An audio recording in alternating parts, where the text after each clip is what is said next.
Tuesday. I know it's like darker than night outside. I'm sorry it's so crazy outside, but here, let's get going. So today I'm going to talk about the culturally relevant private lessons. I'm going to talk about some things that I've learned the past 2.5 years, and some of it you knew, and some of it you're not going to like, and that's okay.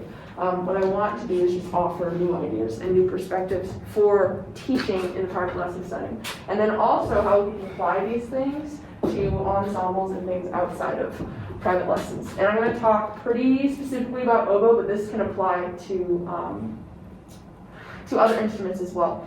Suzanne, can I ask you a question? Do you mind taking some pictures? Of course, that's I would appreciate that. Yeah. Thank you very much. So CRT is a thing that we've been learning about, music ed people you might know. Culture relevant teaching, it's something we've been talking about for 2.5 years. It is a method of education and pedagogy, and I'm going to boil it down to 3 main pillars for today. There's a lot more to it. There's so much research you can do into this, and it's really interesting to read about. But let's just focus on 3 things. The first pillar being students are expected to achieve success, and that success is set at a bar by the teacher and also by the student. So the student also expects themselves to reach a certain level of success, so both parties are kind of invested in success and achievement. Second pillar is called critical consciousness, and this is the ability to recognize and analyze systems of inequity and inequality, and then a commitment by an individual to take action against those systems. So this can be related to a bunch of different things: socioeconomic status, race, gender, sexuality. For example, we don't have as many female band directors as we should. Where are composers of color or composers that represent the LGBTQ community? That's just some of those things in relation to critical consciousness. It's a recognition of those systems and then a commitment to work against them. And then similarly but different is cultural competency. And that is the ability to respect, understand, and interact with people from different backgrounds and cultures. It could be religiously, culturally, or otherwise. So that's like on a different level in the sense that we're working with an individual and their individual experiences. So those are the 3 things, the 3 pillars of CRT, and we're going to come back to these things as we keep talking today. So here are some of my goals for this presentation. I want to provide new perspectives on private lesson pedagogy. I want to talk about student retention a little bit. Maddie touched a lot on it in really great detail. I'm just going to throw some thoughts out there as well. And we're also going to talk about attracting a new demographic of students to play classical music or play the oboe, or play the trumpet, or whatever we're teaching. I'm going to suggest some alterations to current lesson structures. These are all suggestions. Once again, I'm going to talk about repertoire. I'm going to talk about student ownership in a private lesson setting. And then I'm going to discuss the application of a lot of these concepts a little bit outside the private lesson setting too. So chamber, large ensemble, if you end up being a band director, that kind of thing. So what do we do with our beginning students now? Method books. Does anyone remember the traditions of excellence or essential elements? I remember my traditions of excellence book is sitting somewhere in a box at home. I still have it. There's pros and cons to all this stuff. The pros being it's simple. Every line has a number. There's 1, 2, 3, and they all have structure and it has flow. And it's really easy to teach from because everything's laid out for you. You've got the fingerings here. This is what explains the rest. This is how we explain note values. Everything's written out. But it can be monotonous for students. Like, does anyone remember a line being like 4 quarter note Gs and then a whole rest, and then more 4 quarter note Gs and then a whole rest? And then we do the same thing on A and B. It can get boring real fast. And if there's so much information on the page, then kids also can't, it doesn't stick in their brains.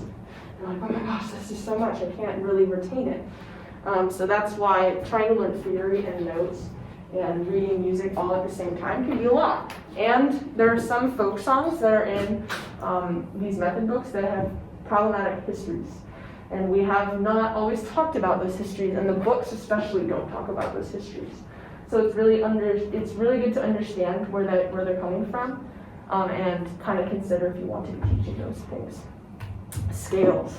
I am very pro scale. I'm not here to tell you that scales don't matter because I think they matter. I think we need them. But for beginners, If you just put a scale sheet of any kind in front of them, they're going to get freaked out, or they're going to get bored really fast. And so I think they need a context, and we'll kind of go into that soon. And finally, we usually graduate our students to Barrett or Fairley books. And these are great books. I grew up with both of them, especially in college. I've been working on Fairleys a lot.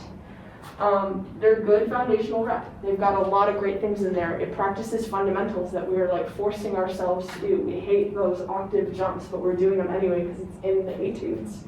And everything's sequential. You know, the Fairleys are organized by key. They're organized by style. Everything has its time and its place, and it's really easy to have that structure. But the con, again, the rep is all the same. It's all Western classical music. It can be boring for students who feel overwhelmed already by all the stuff that we're throwing at them in this sequence of lesson teaching. So here are my suggestions for our beginner students. I would offer my beginners a choose your own adventure. And this goes back to that level of achievement in the investment that students have in their own learning. So allow them to choose from a number of books. Bring in a pile of method books that you've found to be beneficial and have them choose one. And I would also encourage you, and actually implore you, to have them choose a pops book. This was mine from when I was younger. Broadway favorites. And the great thing about a lot of these books is they've got solos for the oboe, but they've also got a band arranger. So you can take this to your band director and be like, hey, they've got a whole series for all these instruments, and they've got solos and for ensemble. So we can use this in your large band ensemble to have kids playing great stuff. So I'm going to pass this around. Go ahead and take a look. For scales, I think they need to be devised from repertoire. So I would not even give a scale sheet to my beginners for at least the first 6 months. And I think that's important for a few reasons. And I'm going to get into that by talking about how I want to teach scales to beginners. And I think it's really important that we utilize a lot of different sensory ways of teaching. So I have a 3-step process for teaching scales. First is we're going to learn it by ear. I learned using solfege. So I would say, okay, here's our B flat scale. We're going to learn it today. We're going to sing do, re, mi, fa, sol, la, ti, do, ti, la, sol, fa, mi, re, do, and then they sing it back. And we do patterns. Repeat after me. Call and response. That kind of stuff. Without the oboe, without the music, we're learning by ear first. That gets the music into their ear, first of all. And then we'd apply it to the oboe. So this is how we finger a B flat. This is how we finger a C. That kind of thing. And then we'll do the same call and response on the oboe itself. So they're getting that tactile and physical motion of playing the scale before even reading it. So they've got their ears, and they've got their touch and their feel, and then you would go to notation. It would be like, this is how we read. This B flat is this, and it also sounds like this. We've had 2 different ways of approaching the scale already before we even get to the notation. And this takes a long time, but the reason it's worth it is because they're going to be able to apply that process faster once they've learned it once. So they'll learn the F scale, the C, the D, and the G major scales faster because they know how to do it. And it's going to stick. They're not going to be writing note names underneath their music if they're doing this. And I was at a middle school over break, and kids knew the notes, but they were not being able to process it fast enough, so they had to write little other names. And once we do this, we're ingraining in their brains. And we talk a lot in Ed Psych about repetition and different ways to teach kids. And so coming at it with different senses is a really great way to consider teaching scales. And I would also relate it to repertoire. Pull a scale out of one of those songs in the pop book and be like, okay, we're going to learn the scale today because you're playing Beauty and the Beast and it's an E flat major. Things to think about.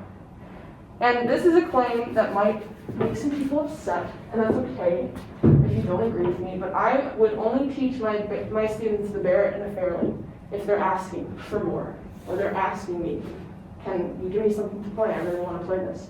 Because if they're bringing me stuff, I'm going to prioritize that first. Because how can I teach the same things that we're learning in those books through the music that they're giving me? And that's a question I have to ask myself. Why have we been doing this one way for all this time?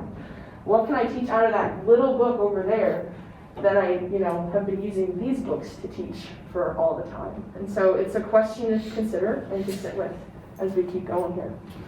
Advanced students, intermediate students, what do we do now? These are our older middle schoolers and our high school kids. We're preparing them for district, we're preparing them for festival, solo and ensemble, all of that, and that includes scales, that includes etudes, and solos from the Western classical canon and from our rep lists that we have as our individual instruments. And we're also prepping them for college auditions and solo recitals, depending on who the kid is. And again, that rep is off those same lists. And it's often selected by the teacher for the student because we're teaching that repertoire. This is the world of oboe. So this is what you need to know. And here are some suggestions just based on my observations of how we run these kinds of lessons. I put a question mark next to district and solo ensemble. And the question I'm asking myself is, does my student want to participate in those events? Is it something that's going to be good for their musicianship? Are they in sports? Are they on the math team? Are they the president of a club? And how much of a role does that play in who they are as a person? Because I don't want them to be a number. They're people first and foremost, and I want them to have the experience of playing music, be a part of their lives forever, and not just be, I had to do this audition and it sucked or whatever. So something to think about. And then also rep selection. And this is a huge topic in music ed right now, is rep selection, and who should be doing it, and what we should be playing, and who is writing the stuff for playing, and is it right? So the question I ask myself is, how often does my student choose what we're playing? And I'm going to try and keep that to as close as 100% as possible. And of course, they're going to ask us for stuff, and that's when we can be like, here's this great piece I think you'd be good at. But if they're bringing me things, that's the priority. And then again, this question comes up as, how do we teach and why do we teach musicality and style through one genre of music? And why are we doing it? And we question ourselves, and we question just the institution of what's been happening for all this time. What about student compositions? We have amazing high school students out there who are winning composition contests, and maybe don't even know that they're good at composing until they try. How can we teach through those compositions? And transcription. If they hear a great piece out of a movie or for a different instrument, we can teach them how to write it down. So other things to think about. How does this apply to Maddie's topic of retention and recruiting new demographics? And this is where we get into some fun stuff. So something I want to try and do with students is supplementary projects alongside lessons and alongside practicing outside of lesson time. So here are a few suggestions. There can be a project where a student's playing an excerpt or an etude, and they take that and they record it, they throw it into GarageBand, they add a beat, they start like rapping over it or singing over it, they play other notes in their oboe, they play on a different instrument, maybe they play piano, and they're putting more into that, and they're making their own song, but it's all based on oboe, and it's based on that excerpt, but they're reimagining it. The same goes for like a remixing project. They can take a recording of the CSO, or the LA Phil, or the Vienna Phil. They can take 3 different recordings of different pieces and mash them up into like a remix and add beats to it. And kids are so good at tech that they're going to be able to figure it out like this. It's amazing. They can even do an arranging project like Suzanne's Strauss Rock Band. That's a really cool thing they can do. They can reimagine one piece of music from one genre and take it and put it into a different genre. And kids can do this. I think we always think that, oh, college students can do it because they're here and they care about music. Middle school kids are able to do this. We just don't give them space to do it. We can also apply the oboe to new genres. Teach your kids jazz improv, and if you don't know how to do it, learn to do it with them. It's something that I have to do and I haven't done. But that goes back to student achievement again. If we're learning with the student, the same amount of expectation for success is there, and we're growing with them, which is a really cool thing. Find musical theater excerpts, like Maddie was saying. Have pit books at your high school, maybe they're doing a show. Teach some solos from big shows that are, big moments for that instrument, and that maybe you're going to turn that kid into a theater kid by doing that. Who knows? Transcribe hip-hop pieces for oboe. Have students rap over their own playing. The possibilities here are endless. And this is going to open up this world that we have here to kids who may have not even imagined that they could be in this world, just by doing some creative things. Yeah? I have a question. Yes, sir. So you're saying, like, Yeah. for the jazz, I guess like if you're kind of like learning with them, like Yeah. during the class, but instead of like doing preparation by yourself, like, do you think you might lose credibility from the parents? The interesting thing about that is we are going to already be at a place where we can do some work on our own and progress faster. Okay. Because we're advanced, so we're going to learn faster. So our learning might progress faster. So we're already going to be able to teach some things to the kids based on, this is what I struggled with. And it's going to be hard. Parents are always hard to deal with. Right. But if you're trying to just be honest with them and explain things, that's the really important thing. Okay. I'm going to rush through a little bit of some stuff here. A few more tidbits. With my advanced students, my goal is to help them reach their goals. I use a SMART goals system. I use this with the NBA exec board now. SMART, I can't remember all of the acronyms for it, but it's specific, measurable, attainable, I can never remember R. And then T is time-based. So you want to make really specific goals and when you're going to reach them. So I would do that with my advanced students, and then I keep track of it, and I monitor them from time to time and how they're doing. Know the program that you're teaching in the school district. What are the director's goals for students? What rep are they playing in band and orchestra? Can you do joint recitals with other studios? Can you apply concepts to the jazz band or the chamber ensembles that maybe the kids want to set up themselves? And in what capacity does my student get to perform? Are they performing their own compositions? Are they sharing these like remixes that they've made with other people? And can you provide a space for them to do that?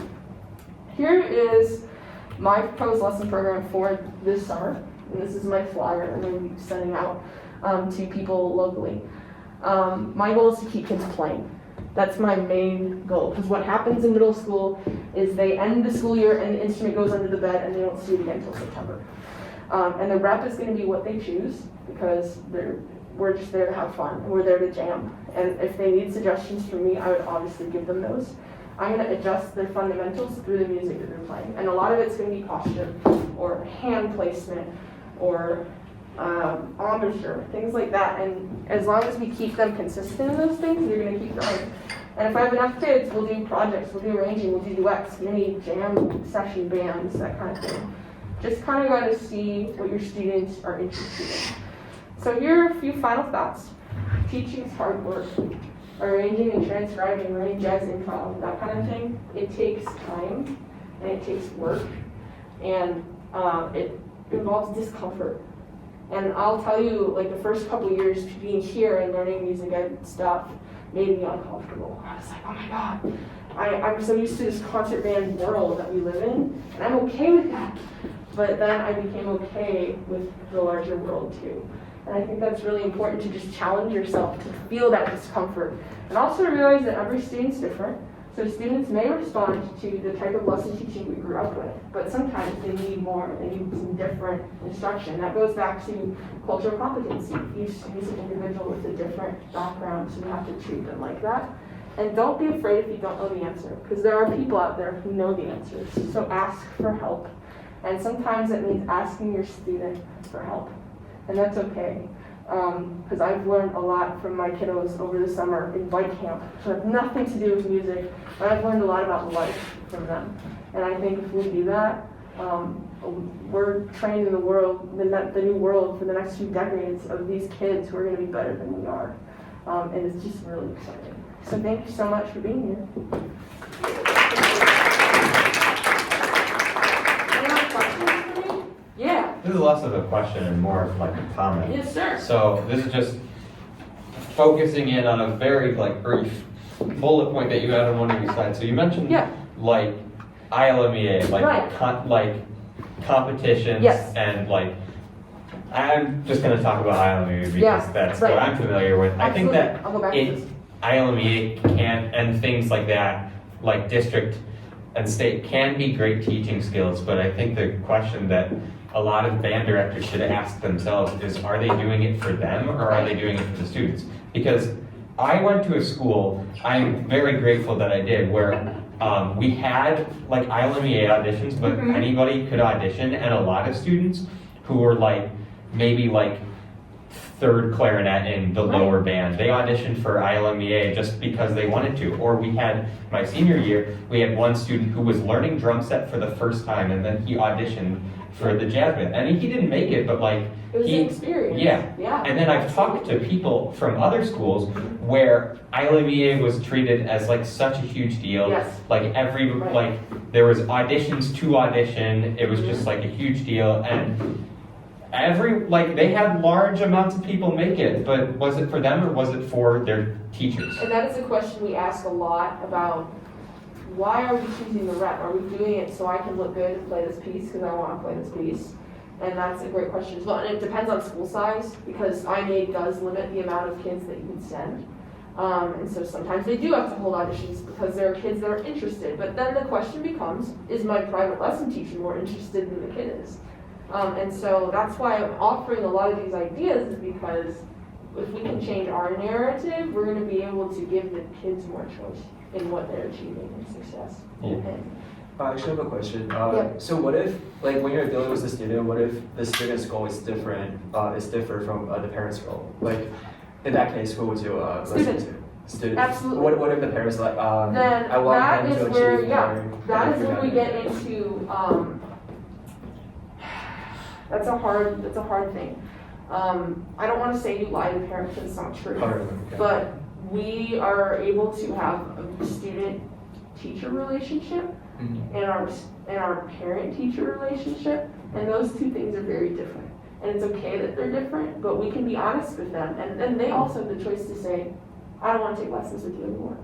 Right. And So, parent yeah, so what do you do teaches in that case? And Like- then we would wish the student well and hope, that their teacher's the next teacher that the parent chooses for them, because it's hard, they're kids, they're minors, so they don't get to make those decisions. Right. Mhm. But the parent ultimately could take you to a different teacher. Yeah. If you're that kid, the hope is that we're giving the kids that hope that, yes, you are your music, and hopefully they'll carry that through with the rest of their life. Okay. I don't know if that makes sense. That's a tough one though. That's a really tough one, yeah.